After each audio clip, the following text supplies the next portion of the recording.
Hi guys, welcome back to my channel. நான் தான் angel மேரி.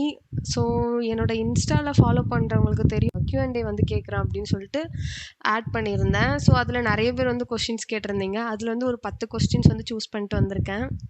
அதை எடுத்து நோட்ஸ் போட்டு வச்சுருக்கேன். ஸோ அதுலேருந்து அந்த 10 கொஸ்டின்ஸ்க்கு வந்து ஆன்சர் பண்ண போகிறேன். அப்புறம் வந்து ஒரு லாஸ்ட் 4 மந்த்ஸாக எனக்கு தெரிஞ்ச வீடியோவே போஸ்ட் பண்ணியிருந்திருக்க மாட்டேன். ஐ மீன் வந்து இந்த மாதிரி லாங் வீடியோஸ் ஷார்ட்ஸ் அப்பப்போ எடுத்து போட்டுட்டு இருந்தேன். அதுவுமே நான் என்ன பண்ணிடுவேன்னா ஸ்கெடியூல் பண்ணி வச்சுட்டு போட்டுருவேன். பட் வீடியோ அப்படிங்கிறது வந்து நான் வந்து கன்சிஸ்டண்ட்டாக போடவே இல்லை. காரணம் வந்து என்னென்னா, நான் ரீசெண்டாக இப்போ தான் வந்து ஜாப் ஸ்விட்ச் பண்ணேன். ஸோ அதுக்கு வந்து நான் பேப்பர் போட்டுட்டு அந்த 3 மந்த்ஸ்லாம் வந்து எனக்கு வந்து ரொம்ப நான் ப்ரிப்பேர் பண்ணணுங்கிறதுக்கு ரொம்ப நான் அதில் வந்து ரொம்ப இதாக இருந்தேன். ஸோ அதனால் இதில் வந்து ரொம்ப நம்ம வந்து கான்சென்ட்ரேட் பண்ண வேண்டாம் அப்படிங்கிறதுனால நான் யூடியூப் பக்கமே அவ்வளோவா வரல.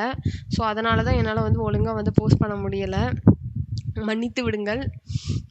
அப்புறம் வந்து நான் வந்து நினச்சேன், சரி நம்ம போஸ்ட் பண்ணலன்னா நம்மளுக்கு சப்ஸ்கிரைபர்ஸ்லாம் அப்படியே கம்மியாகிட்டு போயிடுவாங்கன்னு பார்த்தா, எனக்கு நான் வந்து 4 மாதமாக எதுவுமே போஸ்ட் பண்ணனாலும் எனக்கு இருக்கிற அந்த 2400 பீப்புள்ஸ் வந்து அப்படியே இருக்கீங்க. ஸோ ரொம்ப தேங்க்யூ.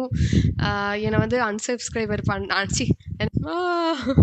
வாய் ரொம்ப கொள்ளுறது. என்னை அன்சப்ஸ்கிரைப் பண்ணாமல் ஸ்டில் வந்து ஃபாலோயிங்லேயே வந்து இருக்கிறதுனால, ஈவன் தோ நான் வந்து போஸ்ட் பண்ணல அப்படிங்கிறதுனாலும் அங்கே வீடியோக்குள்ளே போகலாம்.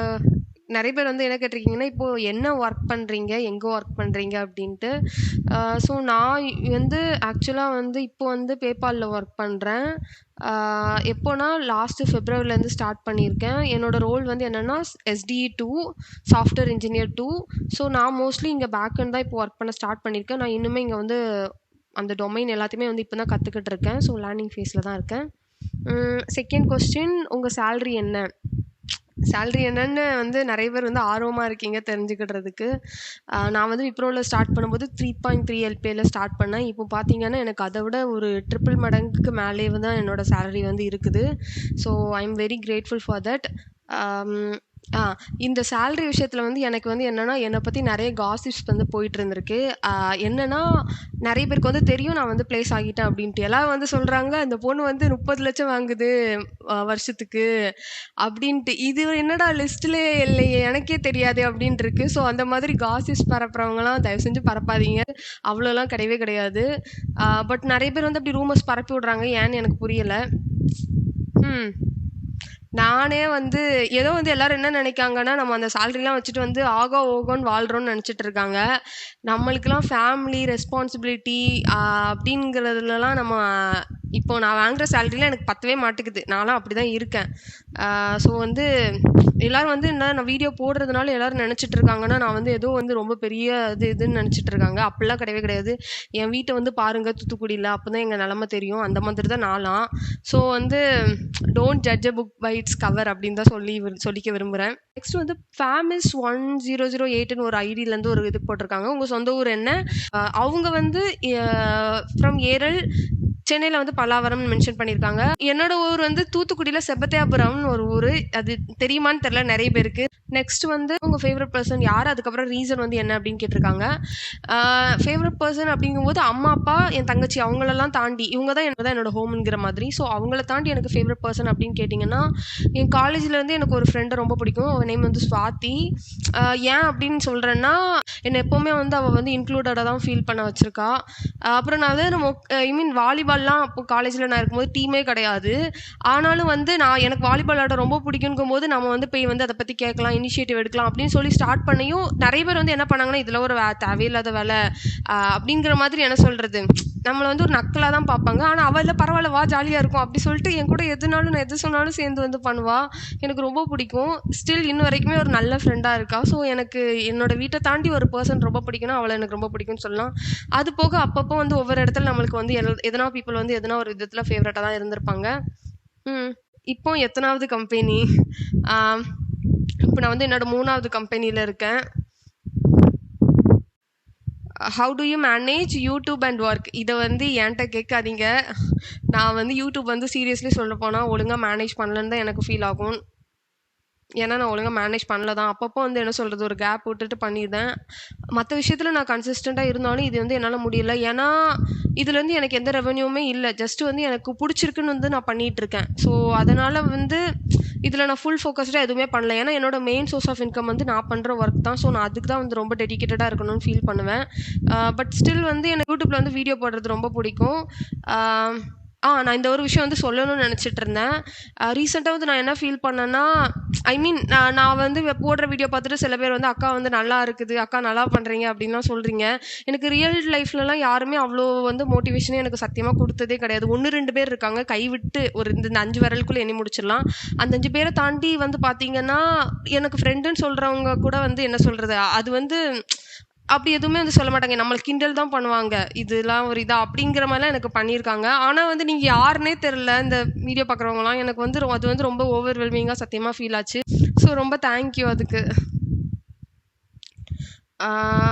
அடுத்து என்ன கொஸ்டின் வந்து how do you get into a product base company? So நான் ஃபஸ்ட்டு வந்து விப்ரோவில் வந்து சர்வீஸ் பேஸ் கம்பெனி தான். செகண்ட் வந்து ஆந்தாலஜி வந்து அதுவும் ப்ராடக்ட் பேஸ் கம்பெனி தான். நான் இப்போ வந்து இருக்கிறது ப்ராடக்ட் பேஸ் கம்பெனி தான். ஸோ எப்படின்னா ஆக்சுவலி இந்த இன்டர்வியூ வந்து எப்படி இருந்துச்சுன்னா மோஸ்ட்லி வந்து டேட்டா ஸ்ட்ரக்சர்ஸில் வந்து அவங்க ஓரியன்டாக கேட்காங்க. ஸோ நீங்கள் டேட்டா ஸ்ட்ரக்சர்ஸ் வந்து கொஞ்சம் படிச்சுக்கிட்டிங்கன்னா ஈஸியாக இருக்கும். ஹை லெவலாக இல்லைனாலும் அட்லீஸ்ட் வந்து இன்டர்மீடியட் லெவலாக படிச்சுக்கிட்டா நல்லது. அது போக வந்து மற்ற நார்மல் இன்டர்வியூ ப்ராசஸ் எல்லாமே நீங்கள் வந்து ப்ரிப்பேர் பண்ண வேண்டியிருக்கும். அடுத்த கொஸ்டின் வந்து உங்கள் பேபால் இன்டர்வியூ எக்ஸ்பீரியன்ஸ் பற்றி சொல்லுங்கள் அப்படின்ட்டு. நான் வந்து பேபால் தான் போகணுன்னு சொல்லிட்டு அட்டன் பண்ணி போகலை. அது ஒன்று. ஏன்னா நான் அதுக்கு முன்னாடி போன வருஷம் தீபாவளி அப்போ ஒரு டைம் இன்டர்வியூ அட்டன் பண்ணேன். அதில் வந்து நான் கிளியர் பண்ணலை. ஏன்னா அப்போலாம் வந்து எனக்கு சிஸ்டம் டிசைனா என்னன்னே தெரியாது. அப்படி ஒரு கான்செப்டே வந்து நான் தொட்டு கூட பார்க்கல. ஸோ அந்த ரவுண்ட்லேயே ரிஜெக்ட் ஆகிட்டேன். அடுத்து வந்து இந்த வருஷம் நான் பேப்பர் போட்டேன். ஏன்னா எனக்கு வந்து ஆல்ரெடி கேப்ஜெமினிலையும் ஆக்சென்ச்சர்லையும் ஆஃபர் இருந்துச்சு. ஸோ நான் வந்து பேப்பர் போட்டு வந்து இது ரெண்டுத்தில் எதனா ஒன்று சூஸ் பண்ணுவோம். அடுத்து ஆல்டிமெட்ரிக்னு ஒரு கம்பெனி, அதுலேயுமே வந்து எனக்கு ஆஃபர் வந்து லாஸ்ட்டாக வந்துச்சு. ஸோ இதில் எதனா நம்ம சூஸ் பண்ணிக்கலாம் அப்படிங்கிற ஒரு இதில் தான் நான் வந்து சுற்றிட்டு இருந்தேன். பார்த்தா எனக்கு வந்து இந்த இதில் வந்து திடீர்னு வந்து அடுத்து இன்டர்வியூ ஸ்கெடியூல் ஆச்சு. ஸோ நான் ஆல்ரெடி அட்டன் பண்ணதுனால எனக்கு வந்து கொஞ்சம் அப்போமே வந்து கொஞ்சம் ப்ரிப்பேர் பண்ணிகிட்டே இருந்தேன். சரி நம்மளுக்கு எப்போது வந்து ஒரு வாய்ப்பு கிடச்சிச்சுன்னா அப்போ வந்து யூட்டிலைஸ் பண்ணிக்கலாம் அப்படின்ட்டு நான் கொஞ்சம் ப்ரிப்பேர் பண்ண ஆரம்பித்தேன். அப்பப்போ ப்ரிப்பேர் பண்ணிகிட்டே இருப்பேன். ஸோ அப்படி பண்ணும்போது எனக்கு வந்து இது கிளிக் ஆகிடுச்சு. ஸோ இதில் பார்த்தீங்கன்னா 5 ரவுண்ட் இருந்துச்சு. மொத்தம் 5 ரவுண்ட் இருந்துச்சு. ஃபர்ஸ்ட் ரவுண்ட் வந்து ஆன்லைன் வந்து எக்ஸாமினேஷன். 2 கொஸ்டினுமே வந்து கோடிங் பண்ணுற மாதிரி தான். ஒன்று ஸ்ப்ரிங் பூட் வச்சு, இன்னொன்று வந்து ஜாவா டேட்டா ஸ்ட்ரக்சர் வச்சுருந்துச்சு. அடுத்த 3 வந்து எம்சிக்யூஸ். ஸோ அது கிளியர் ஆச்சு. அது கிளியர் ஆன அப்புறம் டிஎஸ்ஏ ரவுண்ட் ஸ்கெடியூல் பண்ணாங்க. டிஎஸ்ஏல வந்து ஒரு டேட்டா ஸ்ட்ரக்சர்ஸ் கொஸ்டின் கேட்டிருப்பாங்களா. அடுத்து சிஸ்டம் டிசைன். இது வந்து நான் வந்து போன வருஷம் தீபாவளி அப்போ ரிஜெக்ட் ஆனதுனால எனக்கு வந்து இதில் வந்து இதெல்லாம் படிக்கணும்னு எனக்கு ஒரு ஐடியா கிடச்சிச்சு. ஸோ நான் கொஞ்சம் வெல் ப்ரிப்பேர்டாக இருந்தேன். அதனால் வந்து ஓகே இது வந்து கிளியர் பண்ணியாச்சு. அடுத்து வந்து தேர்ட் ரவுண்ட் வந்து ரோல்ஸ் அண்ட் ரெஸ்பான்சிபிலிட்டி. அது வந்து எப்படின்னா நம்ம யூஸ் பண்ணுற ஜாவா, நீங்கள் ஒர்க் பண்ணுற டெக்னிக்கல் ரிலேட்டடாக கேட்டாங்க. ஸோ அதுவுமே வந்து கிளியர் பண்ணிட்டேன். அடுத்து பார் ரைசர்.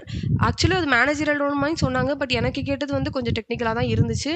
ஸோ ஃபைனலாக வந்து எல்லாம் முடிஞ்சிச்சு. எப்படியோ வந்து லாஸ்ட்டு வந்து எது ஜாயின் பண்ணலான்னு நான் லாஸ்ட்டு 1 வீக்கில் தான் டிசைட் பண்ணேன். என்னோட நோட்டீஸ் பீரியட் முடிகிற லாஸ்ட் 1 வீக்கில் தான் எங்கே போகிறேன்னு டிசைன் பண்ணேன். But it went well. நினச்சதை விட எனக்கு வந்து கடவுள் வந்து நல்லது தான் கொடுத்துருந்துருக்காரு. இதுலேருந்து நான் என்ன சொல்ல வரேன்னா, ஈவன் நம்ம வந்து ஒரு டைம் வந்து ரிஜெக்ட் ஆனாலும் ஸ்டில் வந்து நான் வந்து அப்போ வந்து அவ்வளோதான் விட்டுருந்தேன்னா எனக்கு வந்து என்னென்ன இருக்குன்னு தெரிஞ்சிருக்காது. நான் வந்து அப்பப்போ வந்து கொஞ்சம் கொஞ்சம் படிச்சுட்டு தான் இருந்தேன். ஸோ அதனால எனக்கு வந்து ஃபைனலாக ஏதோ ஒரு சமயத்தில் வந்து நம்மளுக்கு வந்து கிளிக் ஆச்சு. ஸோ இதை பார்க்குறவங்க நிறைய பேர் வந்து என்ன சொல்லுவாங்கன்னா லக்குன்னு சொல்லிடுவாங்க. ஏன்னா அது நான் நிறைய கேட்டிருக்கேன். ஏதோ வந்து எனக்கு லக்கு நிறையா இருக்குது, அதான் வந்து சீக்கிரம் ஜம்ப் பண்ணிதா அப்படிங்கிற மாதிரி.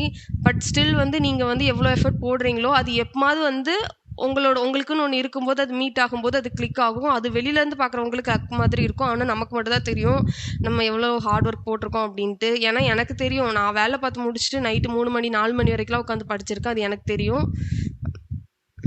ஸோ வந்து நான் வந்து என்னோட சப்ஸ்கிரைபர் வந்து என்ன சொல்ல விரும்புகிறேன்னா, கண்டினியூஸாக எஃபர்ட் போடுங்க. அடுத்து உங்கள் ஃபேவரட் சாங் என்ன? என்னோடய ஃபேவரட் சாங் எனக்கு ஆக்சுவலி இளையராஜா சாங்ஸ்லாம் ரொம்ப பிடிக்கும். அதில் வந்து எனக்கு நிலாவே வா சாங் வந்து ரொம்ப பிடிக்கும். ஸோ அதை அப்படியே பாடி காடுங்கன்னு சொல்லியிருக்காங்க. ஸோ நான் வந்து பாட போகிறேன் இப்போ. இதுதான் லாஸ்ட் கொஸ்டின். இதோட வந்து முடிச்சுக்கலாம். ஓகே ஸ்டார்ட் பண்ணுறேன். நார்மலாக பாடணும்னா நல்லா கத்தி கத்தி பாடுவேன். இப்போ கேமரா முன்னாடி வந்து பாட போகிறேன்னு சொல்லி பாடுறது வந்து கொஞ்சம் எனக்கே வந்து இதாக இருக்குது. ஆரம்பிக்கலாமா? நிலாவே வா செல்லாதேவா என்னாலும் பொன்வானம் நான் என்னை நீதான் பிரிந்தாலும் நினைவாலே அணைத்தேன். நிலாவேவா செல்லாதேவா. That's it for today's video. So என்னை மதித்து கொஸ்டின் கேட்ட அனைத்து நல்லவங்களுக்கும் நன்றி. அப்புறம் வந்து நெக்ஸ்ட் என்ன மாதிரி வீடியோ போடலான்னு கமெண்ட் பண்ணுங்கள், பார்க்கலாம்.